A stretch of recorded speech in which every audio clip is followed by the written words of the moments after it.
विद्यार्थियों, आप सबका स्वागत है आपके अपने YouTube channel Hindi classes NCERT and RBSE for मेधावी कोर्सेज। विद्यार्थियों, मुझे पूरी उम्मीद है कि आप घर पे हैं, स्वस्थ हैं, आपका अध्यापन का सुचारू चल रहा है। इससे पहले जो वीडियो बनाई थी उसमें बताया था मैंने आपको यशपान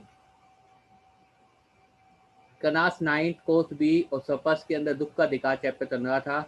यशपान के बारे में बता चुका था। अब मैं बताऊंगा आपको इस पाठ के बारे में कि वास्तव में इस पाठ में क्या कुछ है। विद्यार्थियों, अगर मेरे द्वारा बनाई वीडियो को पसंद आए तो इसे ज़्यादा से ज़्यादा लाइक कीजिए, कमेंट कीजिए, शेयर कीजिए विद्यार्थियों। और चैनल पर अगर आप नए हैं तो चैनल को तुरंत सब्सक्राइब कर लीजिए। देखिए विद्यार्थियों, दुख का अधिकार। मनुष्यों की पोशाकें उन्हें विभिन्न श्रेणियों में बांध देती है। यहाँ पे कवि क्या कह रहा है? ये कह रहा है कि मनुष्य की जो पोशाकें हैं उन्हें क्या करती है? विभिन्न श्रेणियों में बांध देती है। मतलब जो रहन सहन है, ऊंच नीच है, अमीर गरीब है, वो सब किससे निर्भर करता है? पोशाकों से, जो अपने कपड़े पहनते हैं। प्राय पोशाक ही समाज में मनुष्य का अधिकार, उसका दर्जा निश्चित करती है। प्राय का मतलब लगभग पोशाक ही समाज में मनुष्य का अधिकार, उसका दर्जा क्या करती है? निश्चित करती है, बताती है। वह हमारे लिए अनेक बंद दरवाजे खोल देती है। कौन भाई? जो हमारा झूठा रहन सहन है, पहनावा है, वह हमारे लिए अनेक बंद दरवाजे खोल देती है। परंतु कभी ऐसी भी परिस्थितियां आ जाती है, लेखक बता रहे हैं, परंतु कभी ऐसी भी परिस्थिति का मतलब क्या है? ऐसी भी एक तरह विडम्बना आ जाती है कि हम जरा नीचे झुककर समाज की निचली श्रेणियों की अनुभूति को समझना चाहते हैं। समाज की निचली श्रेणी कौन है? गरीब।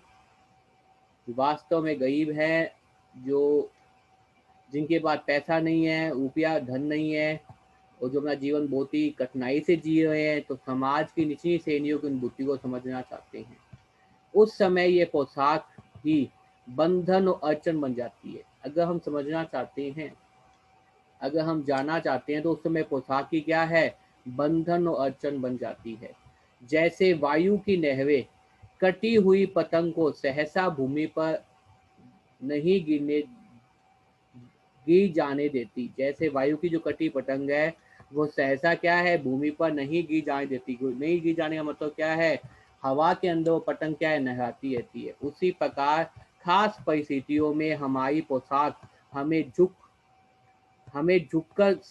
सकने से रोकती है। हमें झुक सकने से रोकती है, मतलब हम चाहते हैं कि उनका दुख दर्द हम बांटे समाज के निम्न लोगों का, लेकिन फिर हमारी पोशाक क्या है? हमारा जो रहन सहन है, दिखावटीपन है, बनावटीपन है, वो हमें ऐसा काम करने से रोकता रहता है कि लोग क्या कहेंगे कि तुम यहाँ पे क्यों बैठे हो, क्यों उस गरीबी के बारे में बातचीत कर रहे हो।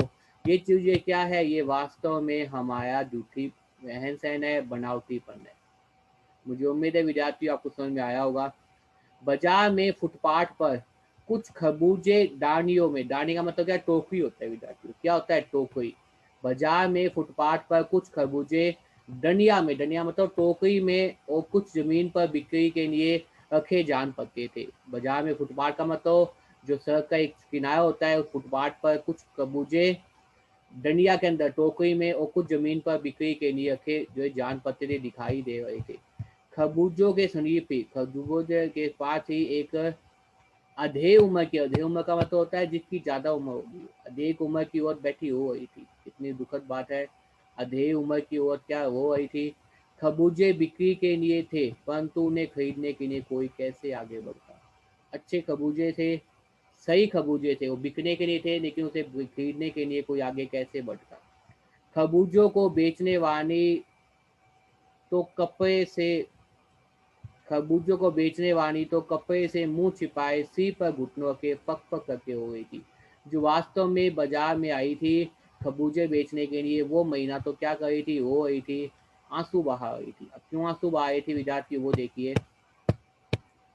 पड़ोस की दुकानों के तख्तों पर बैठे, पड़ोस की दुकानों तक, दुकान के आगे जो कई बार अपने जो नकली का सामान रखने के लिए जो पलंग वगैरह बनाए होते हैं, उसको बोलते हैं तख्त। बैठे या बाजार में खड़े लोग घृणा, घृणा का मतलब क्या है? नफरत से उसी स्त्री के संबंध में बातें कर रहे थे, ये बातचीत कर रहे थे।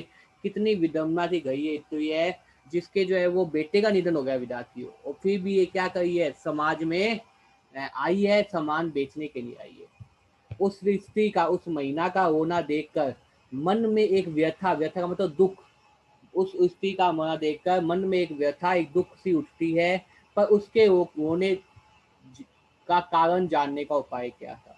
और उसके होने का कारण जानने का उपाय क्या था? फुटपाथ पर उसके समीप बैठ सकने में मेरी पोशाक भी व्यवधान पन रही थी। पहले बताया था पोशाक के बारे में विद्यार्थियों कि हम चाहते हैं कि हम गरीबों की मदद करें, लेकिन हमारी जो पोशाक है, हमारी जो रहन सहन, हमारी जो कोनर है, वो हमें क्या करती है? ऐसा करने से रोकती है। रोकती इसलिए वो तो हम सोचते हैं कि दुनिया क्या कहेगी, लोग क्या कहेंगे।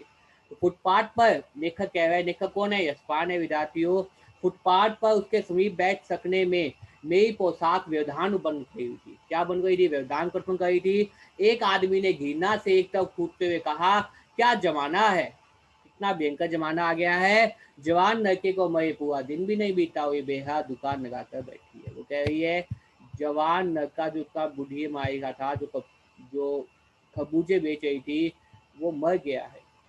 कैसा जमाना आ गया है, कैसा समय आ गया है। जवान लड़के को मैं पूरा दिन भी नहीं बीता, सुबह सुबह डेथ हुई थी, देहांत हुए थे। उसके दाह संस्कार करने के बाद में बुढ़िया कहाँ आ गई? सब्जी बेचने आ गई, खरबूजे बेचने आ गई। क्या जमाना है, जवान लड़के को मैं पूरा दिन भी नहीं बीता और बेहद दुकान लगा कर बैठ गए। मतलब ये कमजोर महीना क्या है? ऐसी महीना जो समाज के नियमों से अलग हट के चल रही है, तो एक बेहद दुकान लगाए बैठी है। दूसरे साहब ने अपनी गाय खुजाते हुए कह रहे थे, आए जैसी नीति होती है अन्ना वैसे ही बरकत करता है। कि जैसी नीति होती है, अन्ना का मतलब ईश्वर पैगंबर ऐसी क्या करते, बरकत करते। बरकत का मतलब क्या है? उनको देता है। सामने के फुटपाथ पर खड़े एक आदमी ने दिया सिनाई कि तिन्नी से कान खुजाते हैं। दिया सिनाई क्या होती है विद्यार्थियों? दिया सिनाई होती है माचिस। क्या होती है विद्यार्थियों? माचिस। तो माचिस की तिन्नी कान खुजाते हुए कहा, अरे इन लोगों का क्या है? ये कमीने लोग रोटी के टुकड़े पर जान देते हैं। इनके लिए बेटा बेटी, खसम नुगाई, धर्म इनाम सब क्या है? रोटी का टुकड़ा होता है। इन्हें रोटी चाहिए।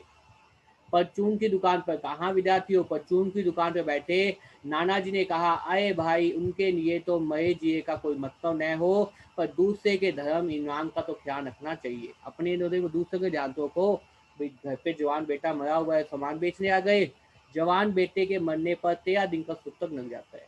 सूतक होता है, शास्त्रों में लिखा हुआ है, जब हम पूजा पाजा नहीं करते, कोई अच्छा काम नहीं करते, उसको बोलते हैं सूतक। और वह यहाँ सड़क पर बाजार पर आगे खरबूजे बेचने बैठ गई। 1000 आदमी आते जाते हैं, कोई क्या जानता है इसके घर में सुख तक है।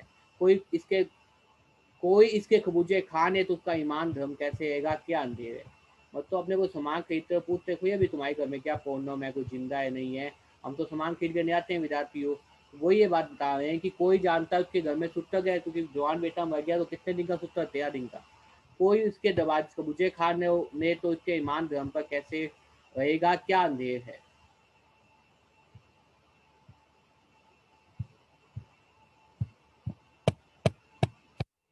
देखिए विद्यार्थियों, ये पोशाक के बारे में बात उत्पन्न कर रहे हैं और लोग ये बात बताने का प्रयास कर रहे हैं कि अगर मानो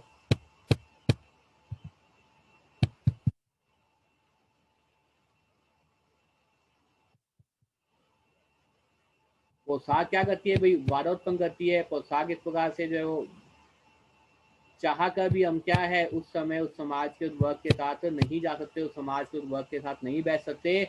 बुढ़िया का बेटा मर गया तो समाज के लोग क्या कह रहे थे? ताने दे रहे थे। उस पर जो आरोप लगा रहे थे कि सुतक नग गया है। सुतक लगने के बाद भी वो क्या कर रही है? सबूजे बेच रही है। कोई अगर उसके द्वारा कहते तो मुझे खा लेगा तो क्या हो जाएगा विद्यार्थियों? उसका धर्म भी बर्बाद हो जाएगा। मुझे उम्मीद है विद्यार्थियों आपको पे पाठ नाटक समझ में आ गया होगा। अगर इसके आगे जो नेक्स्ट वीडियो बनाऊंगा उसमें पाठ को समाप्त करने का प्रयास करूंगा। तो बार बार इस वीडियो को देख के याद करने का प्रयास कीजिए। घर पे रहिए, स्वस्थ रहिए। और वीडियो अगर आपको पसंद आए तो वीडियो ज़रा लाइक कीजिए, शेयर कीजिए, कमेंट कीजिए विद्यार्थियों।